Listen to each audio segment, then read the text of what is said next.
Maayong hapon, anyan ang Butuan On News Update sa Butuan City Public Information Office.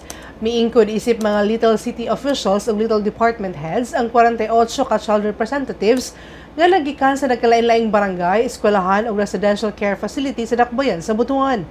Gipakita sa mga kabataan na ilang abilidad o liderato ato sa Children's Congress diin ilang na sinati ang tinuod nga kahulugan sa pagserbisyo publiko.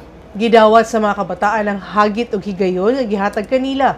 Kini usa ka oportunidad nga ma-experience nila labi na ang paghatod og serbisyo sa mga Butuanon isip public servant. Lakip sa ilang mga kalihukan mao ang mock sessions, department presentations o planning activities nga nagtudlo kanila sa proseso o buluhaton sa usa ka opisina o departamento sa city government.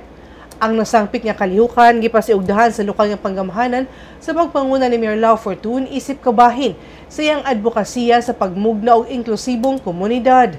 Kini naghatag inspirasyon sa mga kabataan nga magpadayon sa ilang mga pangandoy, mapalambo ang ilang liderato ug manginlabot sa pag-uswag sa komunidad.